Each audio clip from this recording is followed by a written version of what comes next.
So to continue experiments, I'm going to do this rhino next, but I don't know what chapter to do it in. So if you have any suggestions as to what chapter I should paint this razorback, actually not a rhino, stick them down in the comments and I'll see what I can do. Alright, let's get on with the rest of the video. Here we go.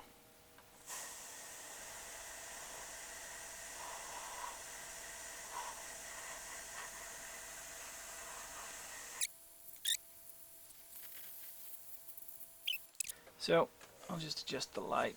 Oh, maybe move him back into the light a little bit more. So yeah, it's taking it. It's not too bad. So let's keep going.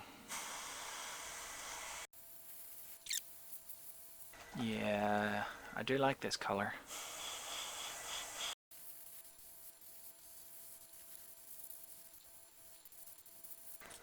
Okay, so these paints have a very good consistency for airbrushing. Much nicer than the ordinary paints straight out of the pot anyway.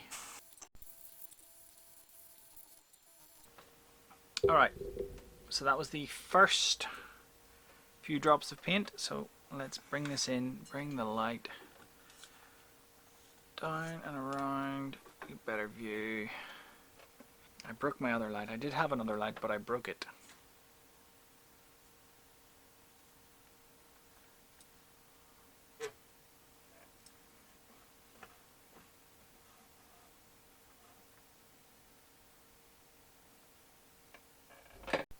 So I don't know if the all white background blows this out a little, but it does look quite good from here. I've refilled the paint cup and we're going to keep going. It is a very pretty colour.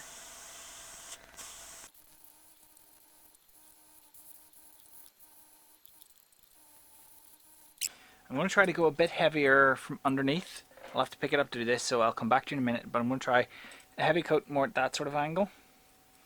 Try to pick up all the lowlights and make those a bit darker with a bit more paint. So we'll see how that goes and I'll bring it back.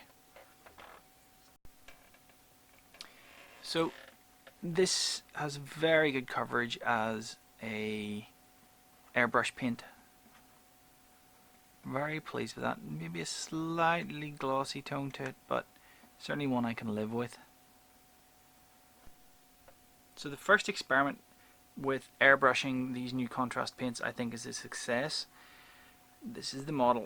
It has been airbrushed with the Warplightning. The coverage is very good. It goes on over the base coat very well. It's so transparent that any zenithal highlights really show up. This was probably under zenithal. I used probably a bit too much of the base coat and not enough zenithal. So for future experiments I will be taking advantage of the transparency of these paints to give a full zenithal highlight. But you can see there that that is the model airbrush. That took no time at all, and I think that will do very nicely going forward for other models, especially big models. I'm going to try to do some marines. I'm going to try some more experiments with the contrast paint thinned using the medium and then airbrushed with a bit more of a zenithal. So we'll see how we go. This is over the wraithbone, just remember. So I like how that's come out. I'm going to maybe finish painting him up, do the arms, and then we'll see where we go from there. So I thought a compare and contrast would be useful. The Redemptor on the left is obviously the one I've just painted using the Warplightning contrast paint. The one on the right is my normal method of painting with the airbrush. It's got a base layer of the Warpstone Glow and then a fairly heavy highlight of the Moot Green. It's probably slightly more bright than a salamander's should be, but I do like it. But compared to the green of the Warplightning, I prefer the green of the Warplightning. I just need to find a way to highlight it to bring it up a bit more.